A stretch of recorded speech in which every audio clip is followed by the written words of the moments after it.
आधी रात को ब्रह्मा विष्णु इंद्र अपने कबीले के साथ राजमहल पर आक्रमण किया। जब हिरण्यकश्यप अपने सिपाहियों के साथ अपने प्रजा के साथ सो रहा था, सोती रात में उसकी हत्या कर दी गई। जो चंदन, जितने भी देवी देवता चंदन लगाए होंगे यहाँ पर, जितने आज भक्ति की रेखा करके चंदन लगाते हैं, वो चंदन लगाने का मतलब यही होता है कि ब्रह्मा विष्णु इंद्र को यहाँ पर चीरा गया था हिरण्यकश्यप द्वारा। अवीरता और कायरता का चिन्ह अंकित किया गया था। उस कायरता को छुपाने के लिए यहाँ चंदन लगाते हैं लोग। आज उसी को होली का रूप दे दिया गया है। हमारे महापुरुषों की हत्या की गई, हमारी ही घर की माँ बहन बेटियों को जिंदा जला दिया गया, होली के नाम पर इसे होलिका कह दिया गया। उसी को हम लोग मानते हैं और बड़ी खुशी में हम लोग गुजिया और पूड़ी खाते हैं।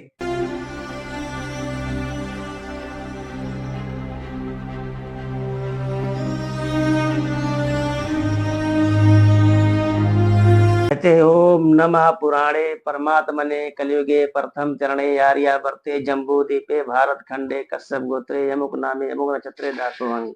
यही मंत्र पढ़ करके शुरू करता है। तो कहता है जितने भी लोग हैं सब हमारे दास हैं, गुलाम है, हमारी सेवा करें, सेवा करने वाले। हम लोग जम्बू द्वीप से होते हुए आए यहाँ पर। यहाँ जितना लोग हैं कश्यप लोग हैं, कश्यप के गोत्र के लोग हैं। भारत में एक राजा हुए थे, उस राजा का नाम था कश्यप। कश्यप राजा के 3 रानियां थी। पहली रानी का नाम था दिति, और दूसरी रानी का नाम था धनु, और तीसरी रानी का नाम था कद्रु। तो दिति से दैत्य वंश चालू हुआ, धनु से दानव वंश, और कद्रु से नाग वंश। तो एक रानी कथा बताऊंगा, वो खाली मंत्रिक पूजा की मूल बात क्या है उसमें। तो महारानी जो दिति थी, उनके 2 पुत्र पैदा हुए थे और एक पुत्री। पुत्र का नाम था हिरण्यकश्यप और हिरणाक्ष, और पुत्री का नाम था रेणुका। रेणुका 2 नामों से जानी जाती थी। दूसरा नाम उसका था होलिका। रेणुका और होलिका एक ही थी वो। ये हिरण्यकश्यप की बहन थी। तो राजा कश्यप जो थे, महाप्रतापी राजा पूरे भारत के, अपने दोनों पुत्र को, हिरण्यकश्यप और हिरणाक्ष को, आज की जो मौके पर हरदोई शहर है, वहां का राजा का रियासत दे दिया कि आप वहां की देखभाल करो। तो हरदोई में राजा हिरण्यकश्यप हिरणाक्ष और अपनी बहन के साथ वहां पर राज करने लगे। जिस समय राजा हिरण्यकश्यप वहां रहते थे, उस समय भारत में, हमारे देश में कुछ आक्रांताकारी आए, आक्रमणकारी आए। उनका एक कबीला आया, मध्य एशिया से चला, और मध्य एशिया जब चला तो मध्य एशिया से भारत में आने के लिए वो लोग घोड़ा और बकरी चराते हुए आए थे यहाँ पर। इनका कबीला वहां से चला, तो मध्य एशिया से भारत में आने के लिए कोई रास्ता नहीं थी ना, उस समय हवाई जहाज चलती थी, कोई ट्रेन चलती थी, केवल पानी का रास्ता है।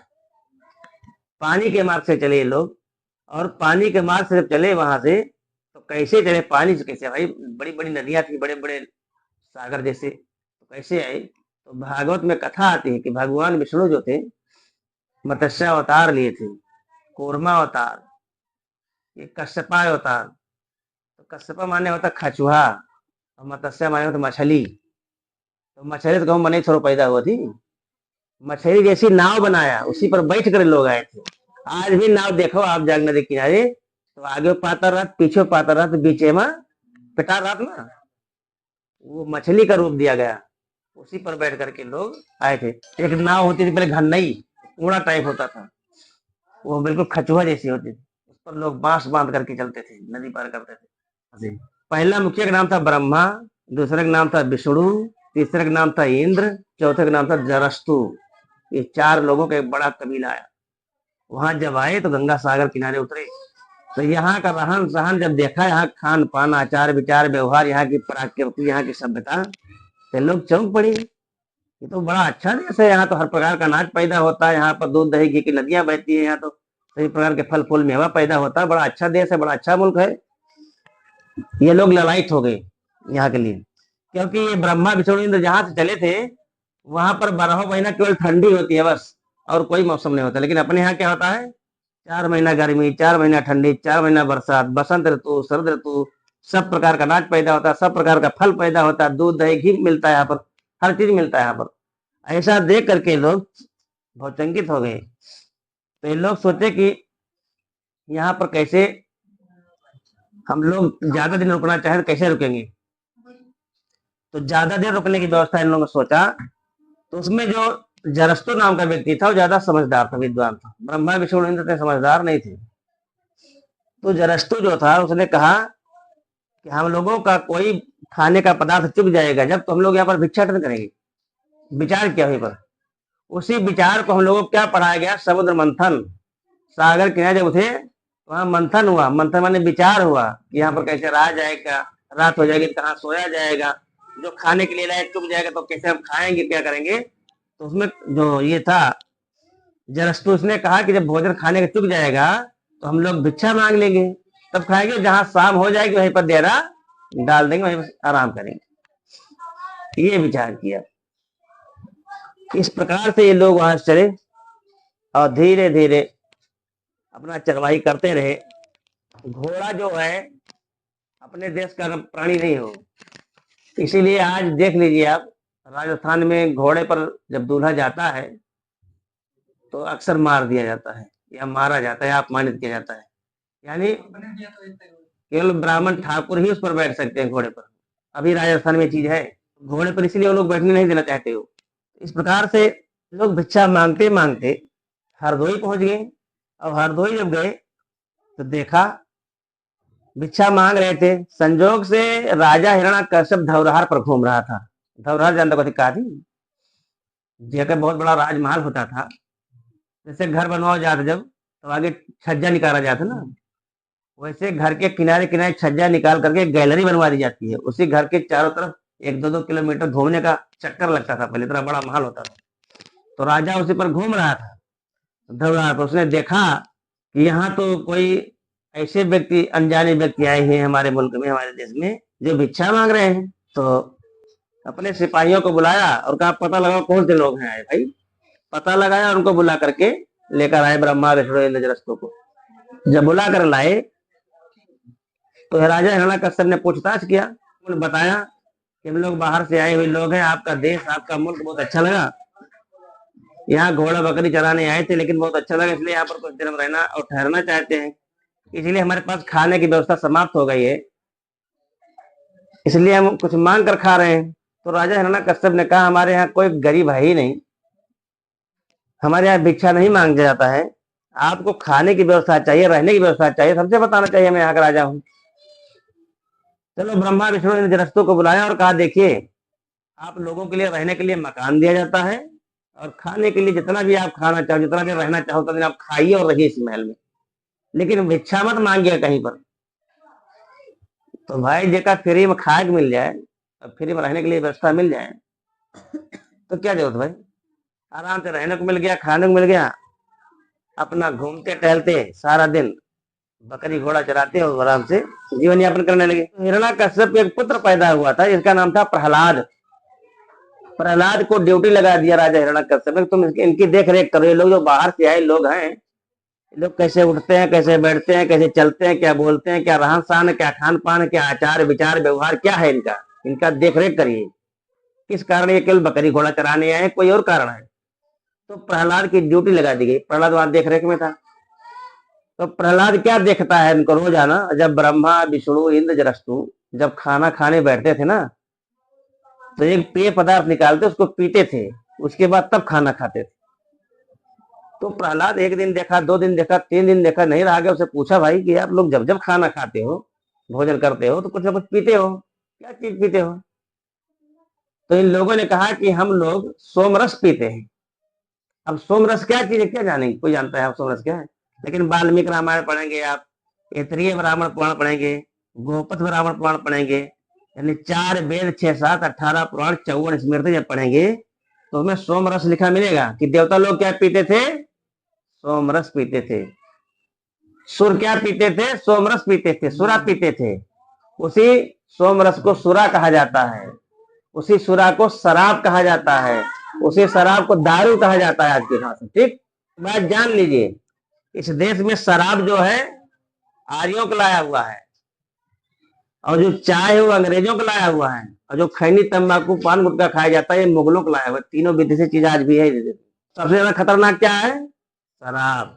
नशा सबसे खतरनाक क्या है, घर द्वार बिचवा दिए, घर परिवार का मार पीट के बराबर कह दिए, लोग कत्लेआम हो जाता है, कितने लोग मार दिए जाते हैं ना इसके पीछे, सब बर्बाद हो जाता है इसके पीछे। प्रहलाद ने देखा तो कहा भाई आप लोग जब जब खाते तो पीते हो, इसका मतलब इसके अंदर कोई गुण होगा।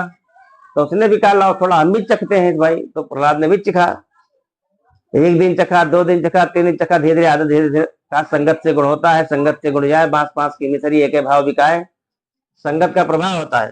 तो प्रहलाद ने जब खाया चखा तो उसे भी थोड़ा गुनगुनाहट हुई। एक दिन संजोग से वो भी सुरापान करके जा रहा था राजमहल की तरफ, और पिताजी उनके जो थे राजमहल के ऊपर धरधार पर घूम रहे थे। देखा तो जब ये चल रहा था उसके पैर लड़खड़ा रहे थे।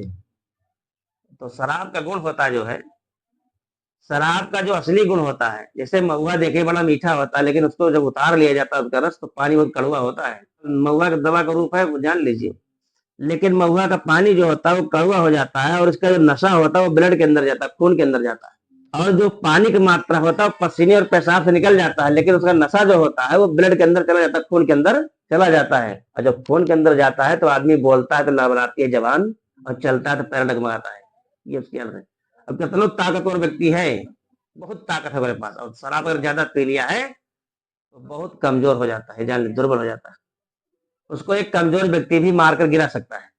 उसने, हिरण्यकश्यप ने देखा प्रहलाद को तो पूछा क्या पियो, तो बताया सोमरस। तो हिरण्यकश्यप भगवान बुद्ध का बहुत पहले से अनुयायी था। ये बुद्ध से पहले भी 28 बुद्ध हुए थे। तो बुद्ध का अनुयायी होने से वो जानता था कि सुरा क्या है, सोमरस क्या है। उसने तुरंत रोक लगाई प्रहलाद को कि सुरापान ना करो, नहीं आने वाले समय में तुम हमारे एक अकेले पुत्र हो, और तुम्हारा ये राजपाट कोई दूसरा राजा छीन लेगा, तुम कहीं की नहीं रहोगी, सब चला जाएगा। इसलिए बेटा इसको ना पियो। मना किया। मना करने के बावजूद भी प्रहलाद ने नहीं माना। वो पीता रहा, पीता रहा। जब राजा बहुत परेशान हो गए समझाते समझाते, अपनी महारानी से कहा कि तुम्हारे एक अकेला पुत्र है, तुम ही समझाओ। तो उसकी माँ ने भी बहुत समझाया। समझाने के बाद भी प्रहलाद जब नहीं माना, तो प्रहलाद को राजा हिरण्यकश्यप ने अपने राजमहल से निकाल दिया कि जाओ तुम वही राजमहल में रहो जहां पर वो आर्य लोग रहते हैं। तो वहीं जाकर रहने लगा वो, अपना मस्त रहने लगा। तो जब वहां रह रहा था सबके बीच में, ब्रह्मा विष्णु इंद्र के बीच में, तो इधर जो उसकी बुआ थी प्रहलाद की, हिरण्यकश्यप की बहन, और प्रहलाद की बुआ, जिसको मैं कह रहा था रेणुका, दूसरा नाम होलिका, ये रोज आना चोरी चोरी खाना लेकर देने जाती थी प्रहलाद को, रोज खाना देने जाती थी। एक दिन संजोग इतना बढ़िया बना कि जब वैशाख पूर्णमासी आई, तो वैशाख पूर्णमासी को हिरण्यकश्यप जो था बुद्ध पूर्णिमा मनाता था, तिरबिल पूर्णिमा। तो बुद्ध पूर्णिमा मनाने से पूरे नगर में जो प्रजा होती थी सबको 5 मेवा की खीर खिलाता था, और जो प्रजा में कमजोर और गरीब होते थे उनको सोना चांदी बांटता था, वो लुटाता था खूब। उस दिन भी बढ़िया त्योहार और पर्व मनाता था बुद्ध पूर्णिमा। और बुद्ध पूर्णिमा मनाने में सब खुशियों में खूब नाचते गाते थे लोग, खूब मगन होते थे। गरीबों को सोना चांदी हीरा मोती बांटा जाता था। इधर लोग बांटने और नाचने में लगे थे, और इधर जब शाम हुई तो रेणुका जो थी सोने के कटोरे में खीर भरा और प्रहलाद को देने चली गई।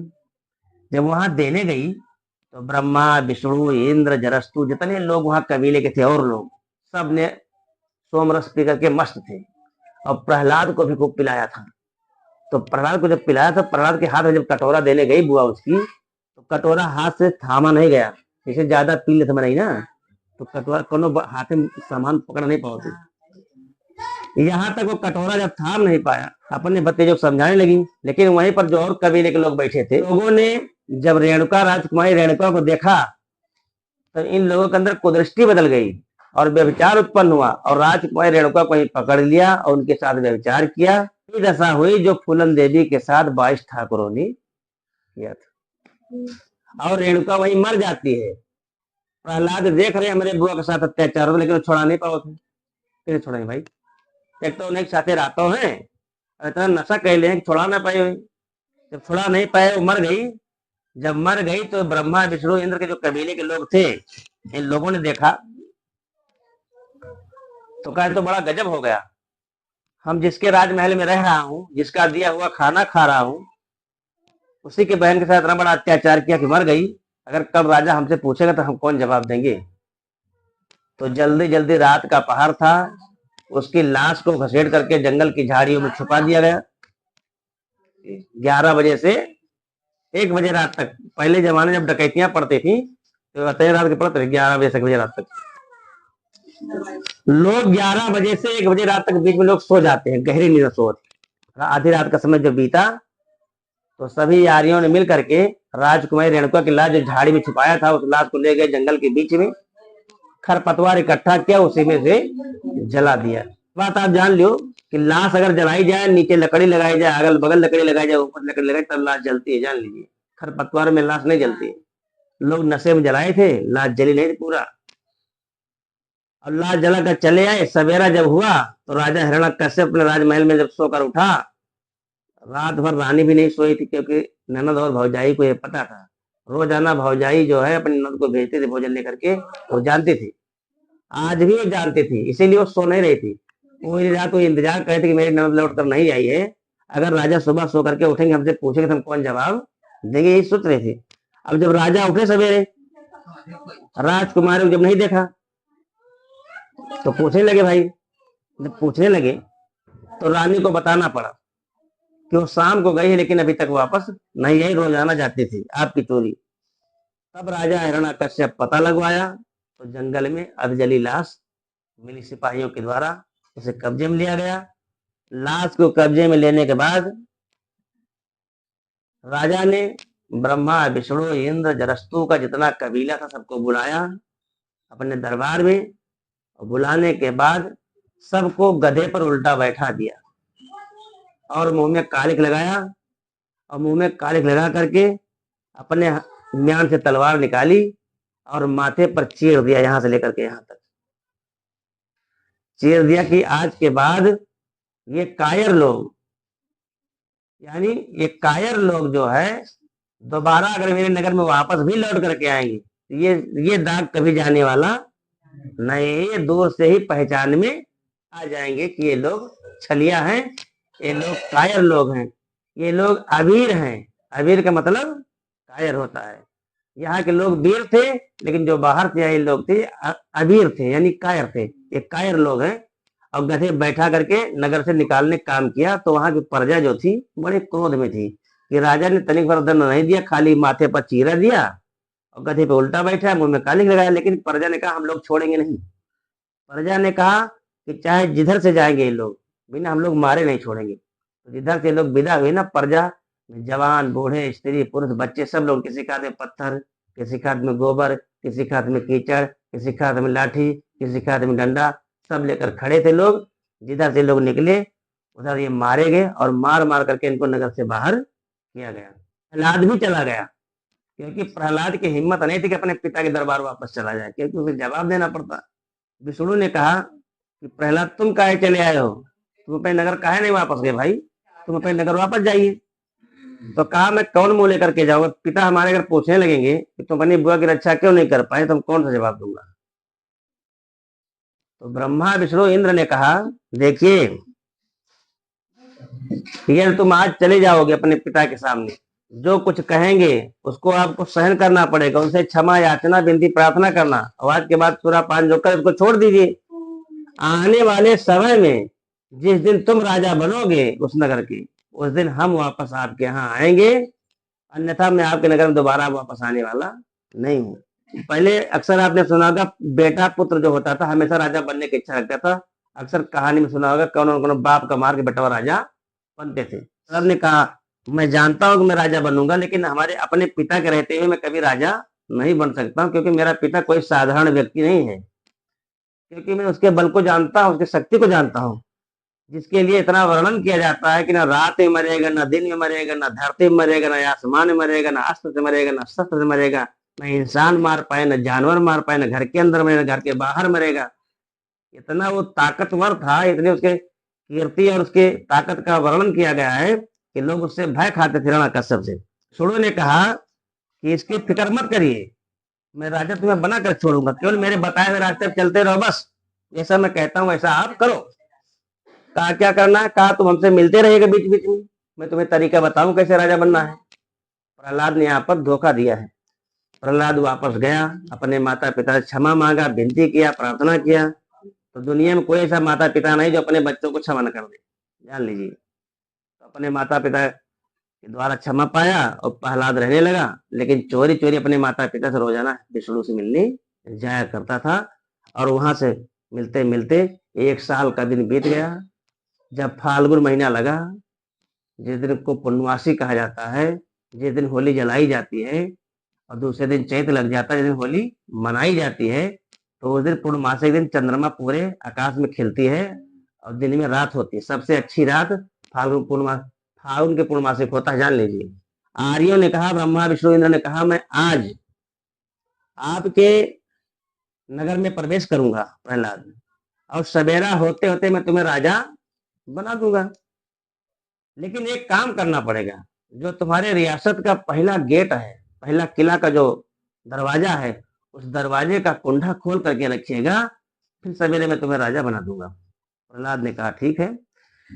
प्रहलाद ने पहले से तैयारी करके रखा था, कुंडा खोल करके रखा था। आधी रात को ब्रह्मा विष्णु इंद्र अपने कबीले के साथ राजमहल पर आक्रमण किया। जब हिरण्यकश्यप अपने सिपाहियों के साथ अपने प्रजा के साथ सो रहा था, सोती रात में उसकी हत्या कर दी गई, मार दिया गया। और मारने के बाद दूसरे दिन प्रहलाद को राजा बना दिया गया। अब इसी में आप जान लीजिए, जो आज चंदन लगाते लोग माथे के ऊपर, चंदन लगाने का मतलब यही होता है कि उन्होंने अपने दाग को छुपाया है, ये मतलब होता है। जो चंदन, जितने भी देवी देवता चंदन लगाए होंगे यहाँ पर, या जितने आज भक्ति दिखा करके चंदन लगाते हैं, वो चंदन लगाने का मतलब यही होता है कि ब्रह्मा विष्णु इंद्र को यहाँ पर चीरा गया था हिरण्यकश्यप द्वारा, अवीरता और कायरता का चिन्ह अंकित किया गया था। उस कायरता को छुपाने के लिए यहाँ चंदन लगाते लोग। और वही अबीर, जिसको आज अबीर कहा जाता है, अबीर बन गया है, ठीक। और जो कीचड़ पानी वाली बात आई, वही होली जो खेला जाता है, वही आज अपने यहाँ कीचड़ पानी लोग खेलते हैं। आप मथुरा में चले जाओ, लाठी से होली खेला जाता है। वहां की औरतें कम से कम एक मर्द को 5 लाठी मारती हैं, तब होली मानी जाती। मथुरा में, गोकुल में ये हाल है। आज उसी को होली का रूप दे दिया गया है। हमारे महापुरुषों की हत्या की गई, हमारी ही घर की माँ बहन बेटियों को जिंदा जला दिया गया, होली के नाम पर इसे होलिका कह दिया गया। उसी को हम लोग मानते हैं और बड़ी खुशी में हम लोग गुजिया और पूड़ी खाते हैं। इस प्रकार से यहाँ पर जब प्रहलाद को राजा बना दिया गया, तो इस देश में और राजा थे। राजा जालंधर, राजा रक्तबीज, राजा मधुकैटभ, राजा रंभासुर, ये सब बड़े बलवान राजा थे। इन लोगों को पता लगा कि हिरण्यकश्यप की हत्या हो गई, मारा गया, और प्रहलाद को राजा बना दिया गया। लेकिन हम लोगों को निमंत्रण नहीं दिया गया, बुलाया नहीं गया किसी भी कार्य में। मिट्टी में नहीं बुलाया गया उधर, इधर जब वो राजा बनाया गया, मुकुट पहनाया गया, फिर भी नहीं बुलाया गया। तो कारण क्या है भाई? इन लोगों ने अपना अपना गुप्तचर भेजा, पता लगाओ कारण क्या है। जब गुप्तचर लोग आए, यानी सीआईडी लोग जब आए, तो पता लगा कि यहाँ पर आ रहे लोगों ने अपना कबीला लेकर के आए हैं, इन लोगों ने धोखा देकर के सारा कार्य किया है। तब राजा जालंधर अपनी सेना लेकर के, रक्तबीज अपनी सेना लेकर के, मधुकैटभ अपनी सेना लेकर के, रंभासुर अपनी सेना लेकर के आक्रमण किया देवताओं के ऊपर। और ये भयंकर लड़ाई हुई भारत में, जिस लड़ाई को कहा जाता है देवासुर संग्राम।